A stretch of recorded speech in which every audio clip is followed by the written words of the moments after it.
Hi friends, मैं हूं मानव। Welcome two movie शूवी rumour मिल का एक नया एपिसोड। जय हिंद। अभी हम आज बात करने वाले हैं 10-12 टॉपिक्स के ऊपर, और जैसे मैंने आपको लास्ट टाइम भी बोला था कि मूवी शूवी र्यूमर मिल हम इंटरनेशनल भी लेके चले जाएंगे, जहां पर हम बात करेंगे कुछ इंटरनेशनल न्यूज़ की भी। अभी वो शुरू नहीं हुआ है सेगमेंट, तो अभी फिलहाल मेरे को एक जेम्स गन से रिलेटेड कॉन्वर्सेशन करनी है, तो मैं अभी फिलहाल यहीं कवर करूँगा, बट वेरी सून वो वहाँ पर आएगा। इंटरनेशनल कंटेंट जितना भी होगा वहाँ पर ही आएगा, तो मूवी शूवी इंटरनेशनल को सब्सक्राइब करे बिना तो बिल्कुल काम चलेगा नहीं, ठीक है। तो अभी हम बात करने वाले हैं 10 टॉपिक्स 12 टॉपिक्स के ऊपर प्रिसाइजली, और किस डायरेक्शन के अंदर वो जाएगा मुझे नहीं पता, क्योंकि वो 12 टॉपिक हैं, एक एक करके हम डिस्कस करते रहेंगे। तो पहले हम बात करते हैं यहाँ पर वॉर 2 की, क्योंकि यूजली लोग अच्छे टॉपिक सबसे एंड के लिए रख लेते हैं।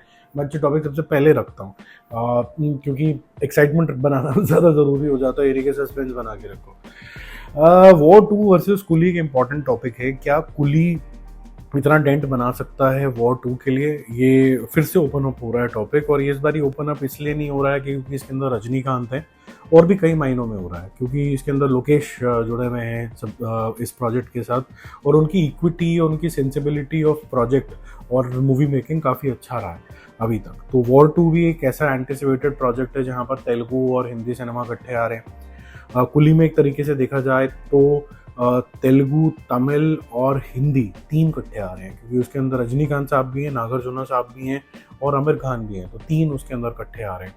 तो किसकी पुल ज़्यादा होगी? मैं कह सकता हूँ कि एक में थोड़े यंगस्टर्स हैं कंपैरेटिवली और एक में वेटरन्स हैं, तो कौन जीतेगा? तो ये वॉर एक्चुअली में वॉर ही है इन दोनों के बीच के अंदर, कि वॉर 2 जीतेगा कि कुली जीतेगा। जिसका कंटेंट ज़्यादा अच्छा होगा वो जाएगा। कुली नाम समझ के आप इसको कोई पुराने ज़माने की पिक्चर मत समझ लेना, क्योंकि इसके अंदर लोकेश हैं, तो इसके अंदर बहुत सही तरीके की थ्रिलिंग मोमेंट्स होंगे, ठीक है। इसकी बस बहुत ज़्यादा ह्यूज है, और जो ओवरसीज मार्केट है वहाँ पर भी करीबन 80 करोड़ रुपए के आसपास की बिक चुकी है।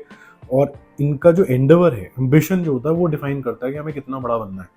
इनका एम्बिशन है कि जो तमिल मार्केट की सबसे ज़्यादा चलने वाली पिक्चर है वो है 745 करोड़ करने वाली 2.0, हमें उसे चेस करना है।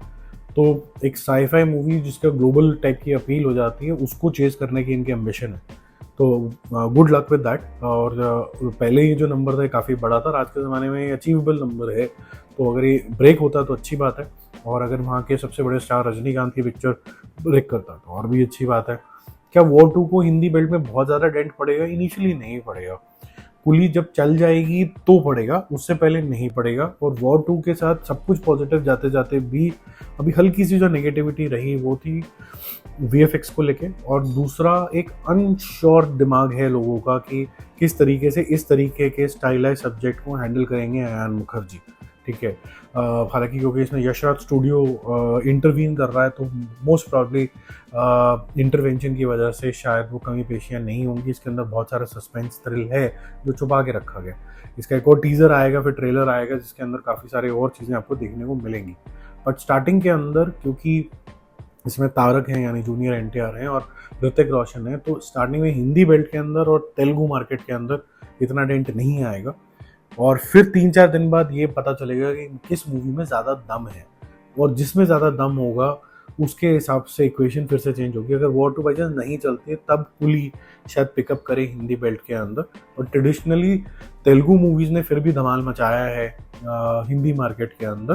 तमिल मूवीज़ ने ज़्यादा धमाल नहीं मचाया है ट्रेडिशनली स्पीकिंग।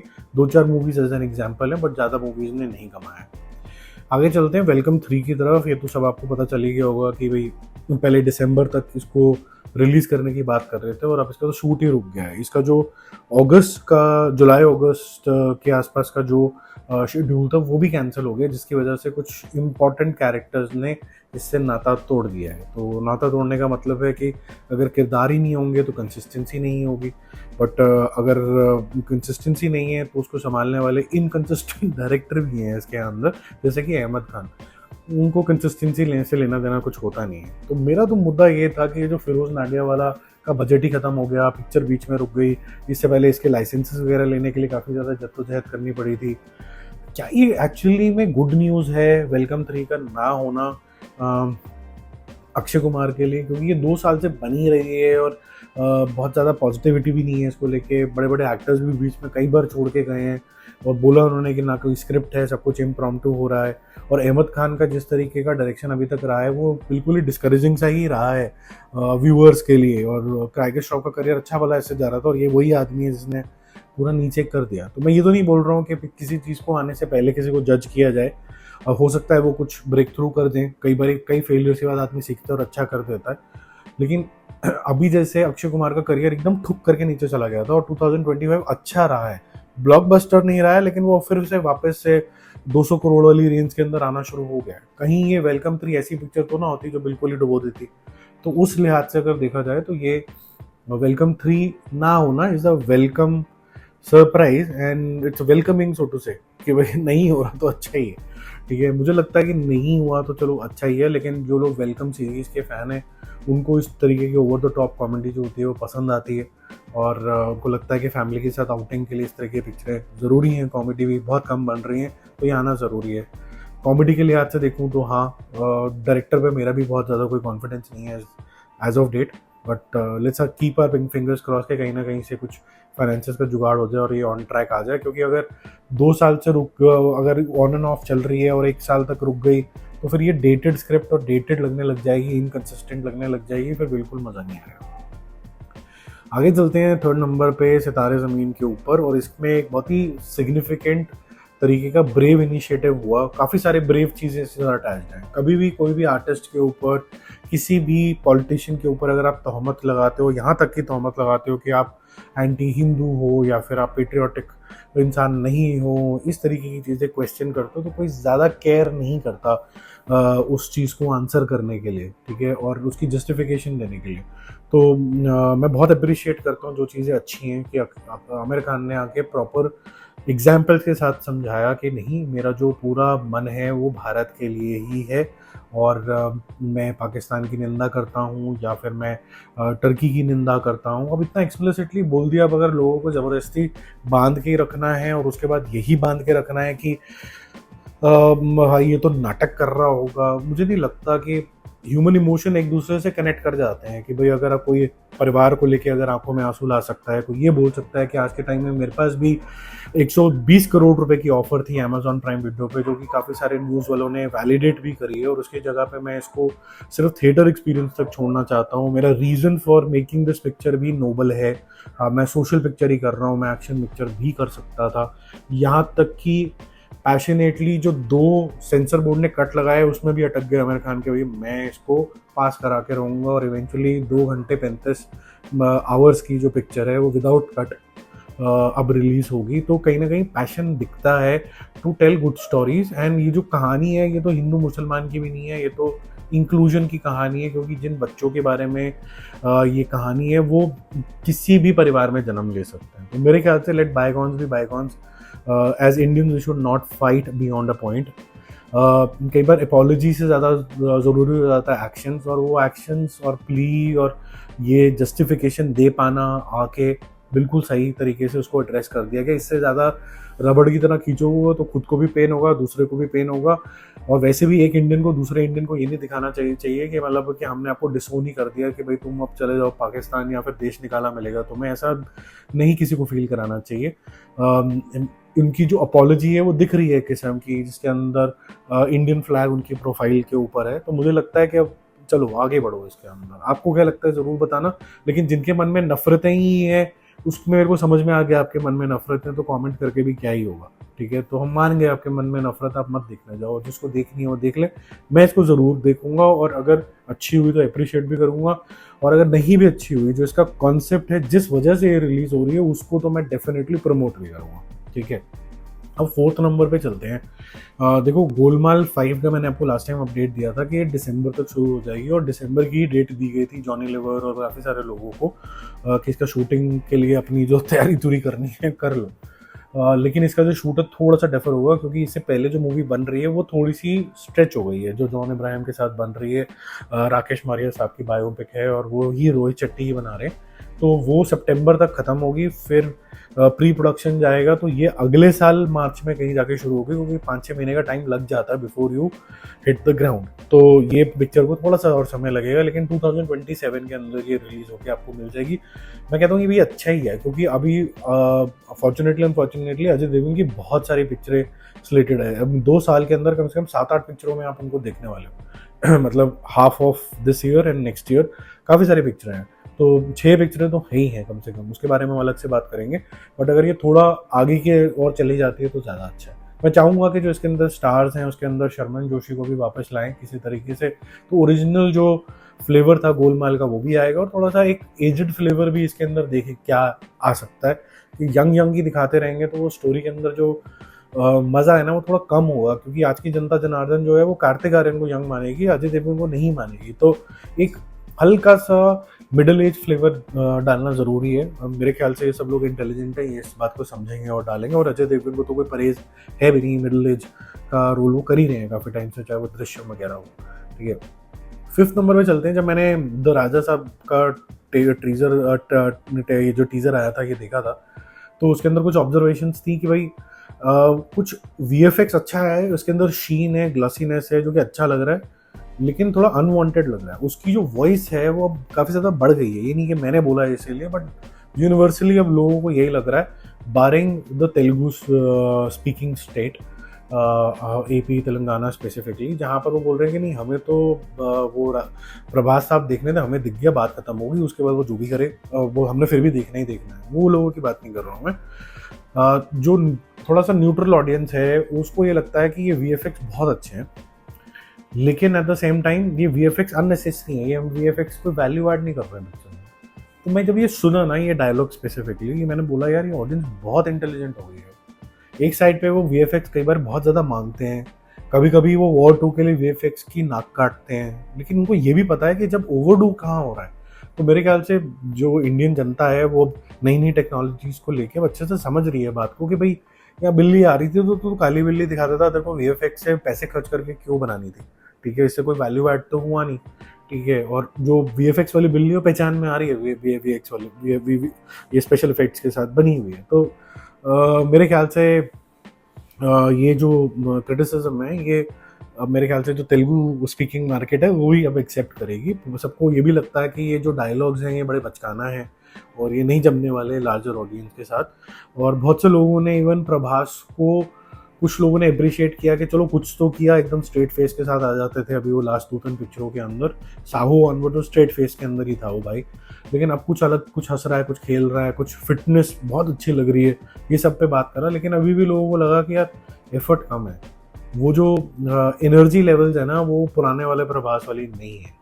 ठीक है, तो ये अगर आप गौर करो, क्योंकि मैंने पुरानी पिक्चरें प्रभास की कोई बहुत ज़्यादा देखी नहीं है, तो मैं कमेंट करूं और फिर आप बोलो कि नहीं आपने गलत बोला है। आप खुद जाओ और पुराने ट्रेलर और पुरानी मूवीज़ देखो जो कि प्रभास ने करी हैं, और इसका ट्रेलर में उसकी एनर्जी देखो। मैं नहीं चाहता हूँ कि आप पूरी पिक्चर देखो, आपको एक एनर्जी का, एक्सप्रेशन का आभास होगा जो प्रभास के यहाँ पर आपको दिखेगा। तो लो एनर्जी लगेगा जब आप कंपैरिजन में आ जाओगे।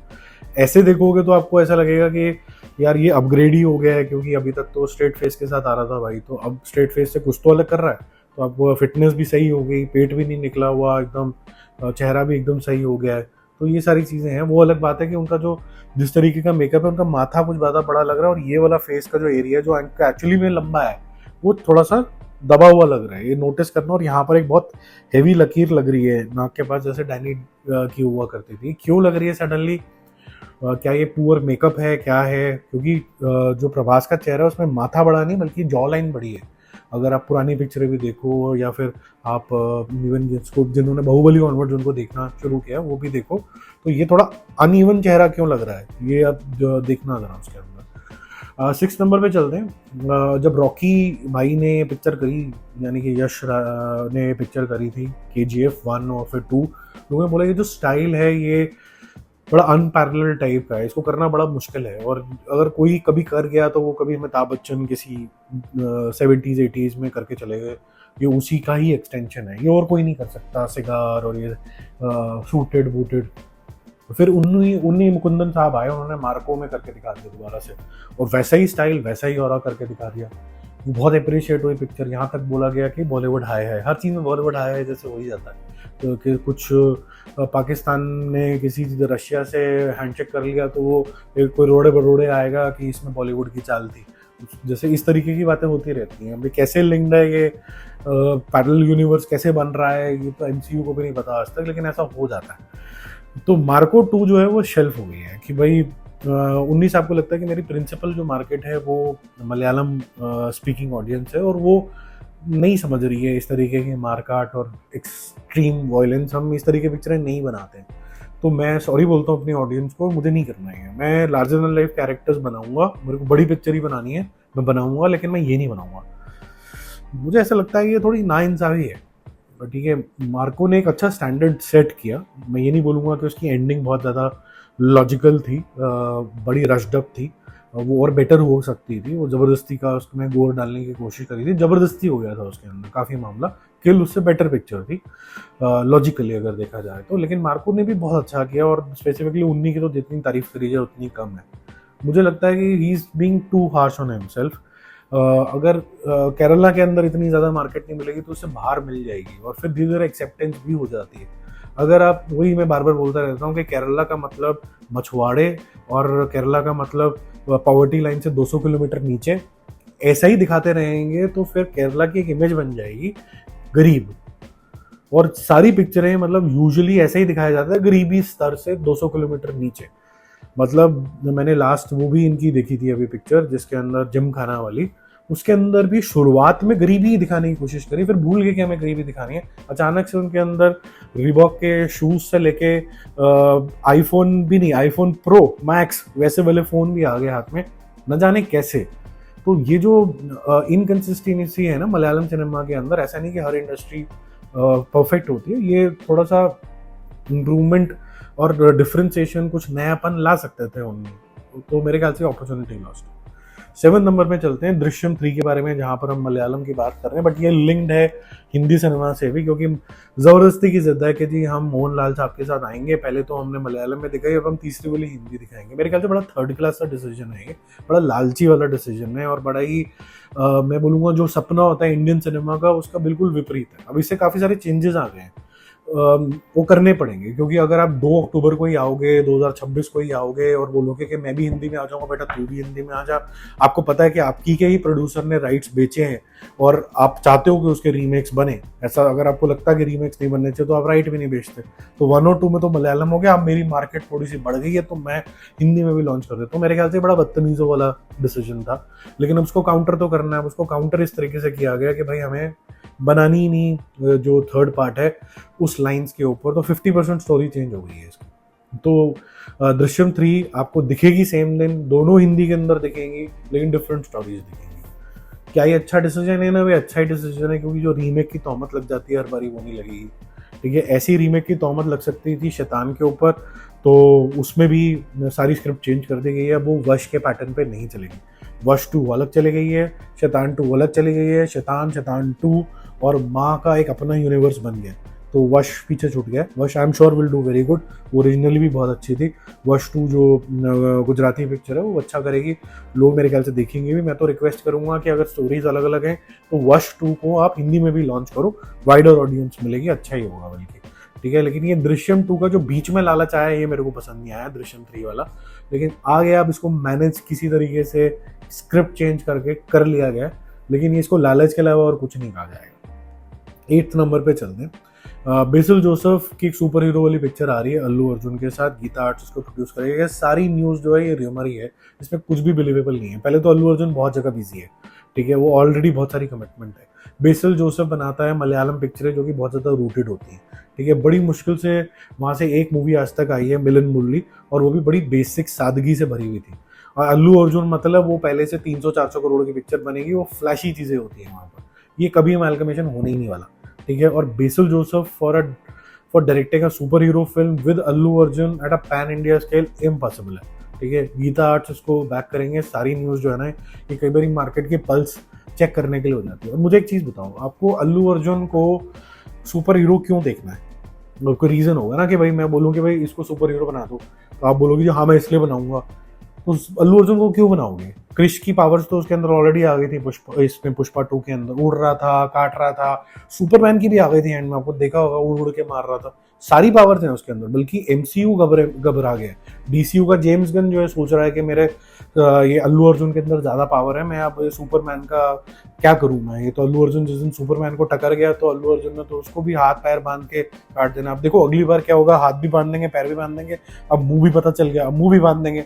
अब साला किससे मारेगा ये पता नहीं, क्या टूल बचा जिससे वो मारेगा, भगवान ही जाने। मतलब ये जो क्रिएटिविटी हो रही है अब, ये थोड़ी सी नॉनसेंस जोन में ही जा रही है। लेकिन my question is that why would you want to see Allu Arjun as a super hero?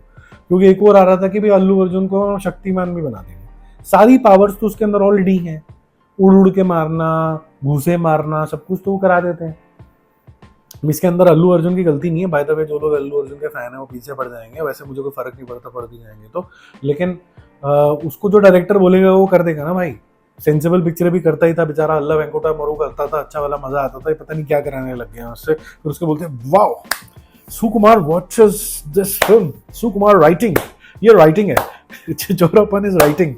मतलब क्या ही बोलूँ। चलो एनीवेज, ये जो न्यूज़ है ये वाहियात न्यूज़ है, इसके अंदर कोई भी सच्चाई नहीं है। 9th नंबर पे भी एक रिसेंट इंटरव्यू आया और आज ही रिलीज हुआ है, पिंक विला का इंटरव्यू हुआ है। हिमेश करके हैं जो बंदे, उन्होंने इंटरव्यू लिया अक्षय कुमार का, और सिलसिला था कनप्पा के रिलेटेड। लेकिन उससे ये भी सवाल पूछा गया कि भाई हेरा फेरी 3 का क्या कर रहे हो, दिखा दो यार, बड़ी तमन्नाएं लोगों की, 20 साल हो गए, अब बड़ी मुश्किल से आने लगी तो नहीं बन रही। तो he said that he is optimistic about a good result. Optimism तो वैसे गुड रिजल्ट ही होता है, लेकिन ऑप्टिमिस्ट है वो ये इंसान, ये बोलता है कि everything will fall in place. और हम लोग यही मतलब विश करेंगे इस मूवी के लिए कि हमें ये तिगड़ी जो है वो देखने को मिले। और वर्स्ट केस सिनेरियो मान लो कि नहीं दिखते, मैंने पहले भी बोला था कि अगर किसी वजह से ईगो ले लीजिए, या फिर मन नहीं लग रहा है, या फिर किसी को बोरिंग लग रहा है कोई रोल और ये नहीं आ पाते हैं परेश रावल, तो जो उसको राइटफुली अगर कर सकता है, सिर्फ राइटफुली वो कर सकता है गोविंदा, सिर्फ वो कर सकता है, और कोई नहीं कर सकता। जिसको मर्जी आप ऐड कर लो। बहुत से लोगों ने पंकज त्रिपाठी का नाम लिया, पंकज त्रिपाठी के गर्दन ही हिलाता रहेगा वो, उससे 2 से 3 के बाद चौथा एक्सप्रेशन मांग लो तो वो बेचारा डेड एंड आ जाता है उसका। और ये 4 एक्सप्रेशन हमें अच्छे लगते हैं, 3 एक्सप्रेशन, इसलिए हम उसको प्रेज करते हैं और आज भी लाइक करते हैं। मेरे को भी अच्छा लगता है उसकी गर्दन हिलाना। लेकिन अगर मेरे को वर्सेटाइल एक्टर चाहिए तो उसको मैं फिर पंकज त्रिपाठी साहब को नहीं बोलूंगा। अब जिन लोगों को बुरा लगेगा, बुरा लगता रहेगा, लेकिन दिमाग लगाओगे तो यही है, 3 एक्सप्रेशन के बाद चौथा क्या है, वो फिर एम्प्टी प्लेट है। ठीक है, अब आगे चलते हैं। और हमारे पास अब है बारी बात करने की कमल हसन की। कमल हसन ने ईगो में ये तो बोल दिया कि भाई मेरी पिक्चर नहीं रिलीज करोगे तो मैं कोर्ट केस कर दूंगा ठग लाइफ का। फिर ठग लाइफ ने सबको ठग लिया और वो उतर गई हर जगह से, कुछ पता नहीं उसका क्या हो गया, 0 बटा सन्नाटा हो गया। लेकिन एक कोर्ट केस तो हो ही गया कि भाई तुमने कर्नाटका लैंग्वेज को ऐसे कैसे बोल दिया, कर्नाटका बोलो कन्नड़ा लैंग्वेज को ऐसे कैसे बोल दिया कि वो तमिल से आई थी, हम नहीं मानते। और इन्होंने बोला कि भाई हमें तो यही सिखाया गया कि तमिल से ही सब कुछ ओरिजिन हुआ है, इवन संस्कृत भी वहीं से आई है। जैसे हमें कभी सिखाया गया था कि भाई हिंदी राष्ट्र भाषा है, फिर उसके भी कन्फ्लिक्ट आने शुरू हो गए। अब जिसको जो सिखाया गया वो बोल देता है भाई, इसने भी बोल दिया, कमल हसन ने भी। अब उसके चक्कर में इनकी पिक्चर रोक दी, अब वो कह रहे रिलीज कर दो। ट्रेजेडी ये है कि ठग लाइफ का डेली का बिजनेस 1-2 लाख रुपए रह गया नेशनल लेवल पे। अब कर्नाटका में रिलीज करके क्या कर लोगे? और उसके बाद क्या कर्नाटका वाले जो लोग हैं वो वेट कर रहे हैं इसकी, तो जिसने देखनी दिखानी होगी तो देख ली, खत्म हो गई इसकी कहानी। तो कई बार ट्रेजेडी ऐसी भी हो जाती है लाइफ में। अच्छा 12th नंबर पे चलते हैं। ये बड़े खौफनाक न्यूज़ और मतलब एकदम ना सच का सामना है, और थोड़ा अजीब भी है। रामचरण ने आज तक कोई बहुत ज़्यादा सक्सेसफुल पिक्चरें दी नहीं है, और जो भी दी हैं वो डायरेक्टर ने कुछ कमाल कर दिया, अच्छी मार्केटिंग कर दी RRR वाले ने, तो कुछ आगे चला गया। अदरवाइज कोई करियर कोई बहुत ज़्यादा हाई फ्लाइंग रहा नहीं है इसका। ठीक है, पापा की वजह से काफ़ी लाइमलाइट में जरूर रहा है, क्योंकि वहाँ पर नेपोटिज्म को सेलिब्रेट करते हैं, वहाँ पर गाली नहीं देते। वहाँ पर नेपोटिज्म मतलब एक प्लस पॉइंट हो गया कि इसका बेटा है ये। ठीक है, तो उसकी पिक्चर आ रही है पेड़ी करके। इससे पहले वाली पिक्चर फ्लॉप हो चुकी है, सुपर फ्लॉप हो चुकी है, गेम चेंजर, और एक्टिंग भी किसी को पसंद नहीं आई। उसके बावजूद भी नेटफ्लिक्स ने 110 करोड़ रुपए दिए। इससे पहले मैंने आपको बताया था कि हाउसफुल के लिए भी इतने पैसे नहीं मिले, 85 करोड़ 80 करोड़ रुपए के आसपास मिले अमेजॉन प्राइम वीडियो से हाउसफुल 5 के लिए, जो कि अक्षय कुमार की है, जिसने कई सारी हिट्स दी हैं जीवन के अंदर। तो आप ये देखो कि जब एक वो चलन चल जाता है ना कि भाई साउथ की फिल्म बड़ी अच्छी, साउथ बड़ा अच्छा काम करता है, करता है, तो साउथ में बड़ा ऑडियंस है इस तरीके का, तो जो कॉर्पोरेट्स होते हैं, अब नेटफ्लिक्स भी एक कॉर्पोरेट है, वो तो उसी तरीके से कीमत लगाएगा कि सेंटिमेंट कहाँ जा रहे हैं। ये थोड़ा स्टॉक एक्सचेंज की तरह बिहेव करता है ना, जब तक पिक्चर रिलीज नहीं हो रही सबको लगता है, होपफुल तो होता है कि शोले बनाइए, तो वो भी शोले की होप में है। वो लग रहा है कि जो पेडी टाइप की मूवी आएगी, पेडी पेडी जो भी है ये, तो वो 110 करोड़ रुपए हमें दे देने चाहिए, उसने दे दिए उठा के, क्या ही बोलूँ। अब चलते हैं लास्ट टॉपिक के ऊपर, जो मेरा फेवरेट टॉपिक है, वो है जेम्स गन। भाई साहब, जेम्स गन को बहुत छेड़ा गया ऑफ लेटली, और किसी को भी छेड़ो थोड़ा सा अगर न्यूट्रल तरीके से सोचा जाए तो तंग होता ही है। मैंने भी उसकी जाके जो मैं कमेंट करके मैं जितनी उसकी पैंट उतार सकता था मैंने उतारी, and I have no regrets for that, because see एक हर चीज के अंदर एक ना मेच्योरिटी और अपग्रेड आते हैं। तो आपने सुपरमैन को देखा कि वो किस तरीके से रिपोर्टर की ज़िंदगी, सुपरमैन की ज़िंदगी जीता है, आपने कुछ चीज़ें बहुत ज़्यादा रिपीट जोन के अंदर देख ली, कॉमिक्स भी पढ़ ली। जब आप 13-14 साल के बच्चे हो तो उसके बाद आप त्याग देते हो, आप बोलते हो कि अगर मैं अब सुपरमैन को एज ग्रोन अप देखूंगा तो सुपरमैन के अंदर और वो ग्रोन अप वाले एट्रीब्यूट्स क्या आने चाहिए, ठीक है। प्लस अगर मैं सुपरमैन की डेफिनेशन लिखूंगा तो मेरे सुपरमैन के अंदर और बाकी आयरन मैन, स्पाइडरमैन के अंदर कुछ ऐसे एट्रीब्यूट्स होंगे जो अनमैचेबल होंगे, जो उसको डिस्टिंक्ट बनाएगा। तो फॉर एग्जाम्पल अगर मैं जैक स्नाइडर को बोलूँ, उसने बोला कि ये गॉडली फिगर है, बिल्डिंग गिर जाए, कुछ भी गिर जाए, इसको कुछ नहीं होता, ये इमोशनली काफ़ी ज़्यादा स्ट्रांग इंसान है और ये ब्रेक नहीं होता मेंटली इतना ज़्यादा, ठीक है। तीसरा, इसको मारना इतना आसान नहीं है, लेकिन इसकी वनरेबिलिटी है, लेकिन 2-4 चीज़ें ही हैं, ये नहीं कि कोई भी आके लंका चप्पा मार के थप्पड़ मार के चला गया, ठीक है। जेम्स गन ने इस वनरेबिलिटी को बड़ा ग्लोरीफाई कर दिया कि जो आ रहा है, कभी बेचारे की आंखें लाल कर दी हैं, जैसे टीबी का मरीज हो, कभी कोई कुत्ता उसको घसीट के लेके जा रहा है, कभी कोई आके घूसे मार के उसको चला जाता है। तो क्या होता है कि जो इज्जत है ना एक सुपरमैन की, जो ओवर द ईयर्स बनी है, और एक मेच्योर इंसान को जो चाहिए होगा कि यार ये डिफरेंशिएशन है इसका, ये इजीली डिफीटेबल नहीं है, और एक आधा इंसान ही इसको डिफीट कर सकता है, या एक आधा गिमिक या एक आधा बैक स्टैबिंग इसको डिफीट कर सकता है, वो आप देखने में इंटरेस्टेड होते हो। अदरवाइज अगर आप ऐसे तरीके को देखोगे तो आप बोलोगे सारे हीरो सुपर हीरोज जो हैं वो मार भी खा सकते हैं, वो मर भी सकते हैं, वो दुनिया बचाने चले हैं, तो इसके अंदर स्पेशल क्या है कि बस ये उड़ सकता है। उड़ तो यार बहुत सारे और भी सकते हैं, मतलब आयरन मैन भी उड़ तो लेता ही है यार, फिर फर्क क्या है। तो ये जो गॉडली नेचर था ये इसको पीछे भूल गए, और फिर ये एरोगेंस में भी आ गए। इन्होंने बोला कि अगर 2-4 7-8 लोग, एक्चुअली इनकी भाषा में, अगर 7-8 लोग सुपरमैन मैन ऑफ स्टील को अप्रिशिएट भी कर लेंगे जब इनकी पिक्चर रिलीज होगी, तो उससे मुझे कोई फर्क नहीं पड़ता, it will not change the course of the future. मैं बहुत ही महानता के किसी पगार के अंदर चला गया हूँ, मैं बहुत ज़बरदस्त तरीके का सुपरमैन बना रहा हूँ।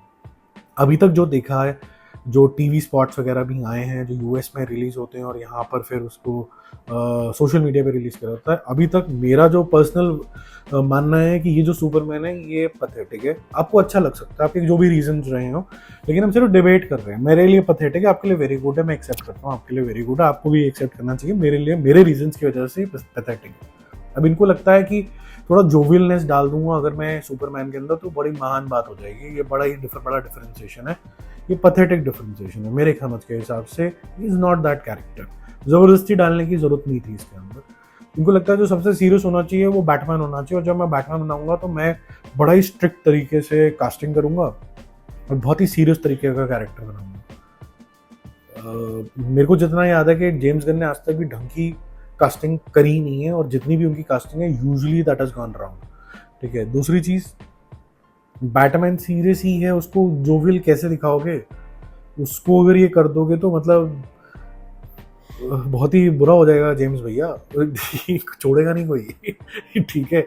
ओवर द ईयर्स अगर जो सबसे ज़्यादा लाइकेबल कैरेक्टर्स हैं, अगर आप टाइमलाइन में देखो तो ये बैटमैन और सुपरमैन मतलब टॉप ऑफ द लीग जाते हैं।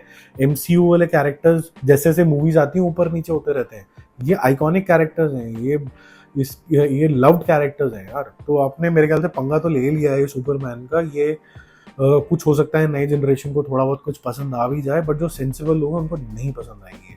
मुझे ऐसा लगता है, ठीक है। हो सकता है मैं गलत हो जाऊँ, अगर मैं गलत होऊंगा तो मैं जब मूवी देख के आऊंगा मैं इसको एक्सेप्ट भी करूंगा कि मैं गलत था जी, पिक्चर बड़ी अच्छी बन गई, लेकिन फिलहाल के लिए पैथेटिक है।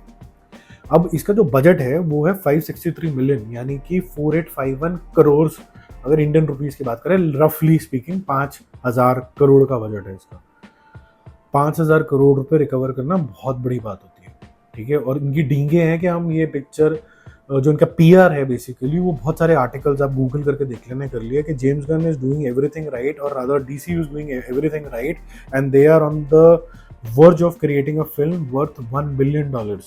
ये फेक नरेटिव बहुत ज्यादा शुरू हो गया कि क्या ही बना दिया। एक तो लप्पू इतना चप्पू था ना कि एक यूएस का ही वो था कंटेंट क्रिएटर, वो तो इतना अकल से पैदल था, उसने बोला कि biggest differentiation that I saw between James Gunn and Jack Snyder is कि क्या ही आइकॉनिक चीज करी है उसने। मैंने बोला क्या करी भाई, समझा। 60 सेकेंड्स का उसका वीडियो था, देखो आप पुराना ये रीव्स का वीडियो देखो, और वो रीव्स जो था भाई पहले ये भी बनता था, रिपोर्टर भी बनता था और सुपरमैन भी बनता था। ये जो स्प्लिट पर्सनैलिटी थी ना, मतलब किस्म की, वो बड़ी जबरदस्त स्प्लिट पर्सनैलिटी थी, मतलब ऑल्टर ईगो जो थी वो भी बड़ी जबरदस्त लगती थी। इसके अंदर भी आपको ये देखने को मिलेगा कितना बढ़िया काम हो गया, ये डेविड कॉन्समेंट ने किया और ये कोई और एक्टर नहीं कर सकता था। तो मैं ऐसे साइलेंट ही हो गया, मैंने कहा भाई मेरा दिमाग ही नहीं चला डिफरेंशिएशन ढूंढने में।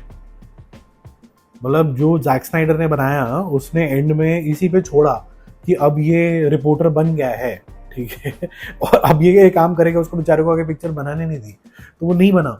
तो कहानी तो यही जाने वाली थी, इसमें ऐसा क्या महान काम हो गया जो डायरेक्टर बोलेगा जहां स्टोरी होगी वो कर देगा भाई, इसमें डिफरेंशिएशन क्या हुआ।